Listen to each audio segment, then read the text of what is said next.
Hello and welcome back to our Christian Scriptures course. Moving forward with the Johannine traditions, we will discuss the three letters of John today.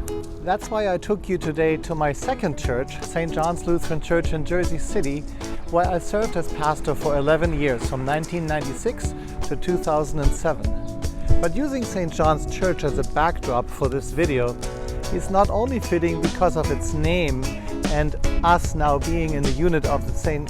Johannine tradition, but also because the three letters of John are talking about how church members should treat each other. The word love will stand out.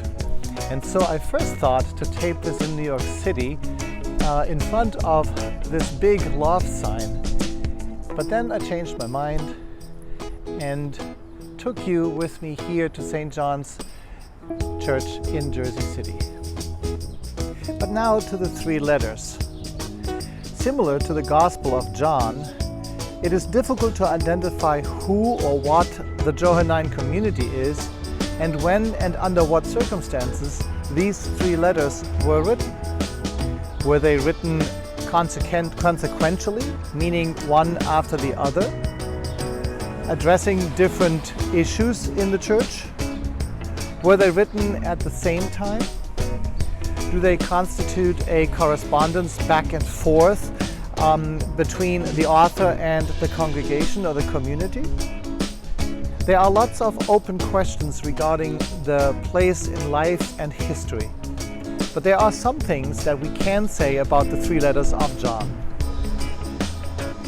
Now, who is the John of the letters? Who the author of the Johannine letters might be is even more vague as it was in the Gospel. We can probably assert that all three letters are from the same author, and that he or she might be the same author as the Gospel. This last thing is really just an assumption. It doesn't say that anywhere. It just seems like the language and the conflict which is being addressed in the letters might match that of the Gospel. At least there is no argument against assuming that the John of the letters could also be the John of the Gospel. But that leaves the same question as with the Gospel. Who is John? Even though 2nd and 3rd John identify the sender as the elder, 2nd John 1:1 and 3rd John 1:1, 2nd John then goes on to identify the recipients as the elect lady and her children. What does that mean? It seems that this refers to the church and the members of that church. So the second letter addresses a congregation. The third letter, however, is addressed to a person by the name of Gaius, who is supposed to assert his authority over Diotrephes in 3rd John 1:9. But we have no idea who Gaius or Diotrephes are, so they don't help us in any way in identifying the author of the letter any further.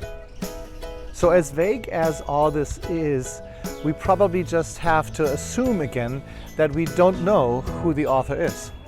The Bible Project people suggest that maybe he is the John the Elder from the disciples of Jesus, but there is nothing that would make that this direct connection. There are many elders, and why should this elder be John the Elder? Especially as the timing would place these letters also similar to the Gospel at a later point in time when the disciple of Jesus would have been too old to still be around. What are the letters all about? One neat thing seems to reveal itself when we assume that all three might be part of one package. The first letter doesn't really look like a letter. There is no introduction and no greeting at the end. It seems like that 1st John is more like a sermon. The other two are very short, and one is addressed to the congregation, 2nd John, and one to an individual, Gaius. Scholars have suggested that 3rd John could be a letter of recommendation to Gaius, indicating that Gaius should proceed with presenting these writings to the church, even though Diotrephes seems to be standing in the way. 2nd John then is an introduction to the attached sermon, 1st John. 2nd John is to be read to the entire congregation by Gaius before Gaius would read the sermon. In that sense, it seems that all 3 letters belonging together as a package. This interpretation also makes sense, as I doubt that these short one-page letters of 2nd and 3rd John would have survived on their own. They don't really contribute any deep message just by themselves. Only in connection with 1st John do they have meaning and open up a little insight into what might have been going on in that congregation. So then, what is going on? What is obviously going on is a conflict within that congregation where people are fighting with each other.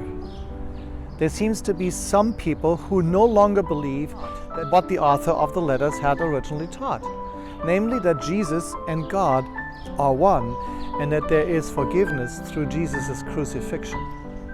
This is no longer believed by a group of people that seem to be splitting off.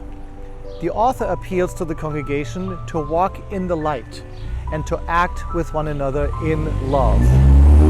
So now again, you can read our textbook, take a look at BibleStudy.com, and then watch the Bible Project video on the 3 letters of John, as they're linked into here. And with that, we'll see you next time.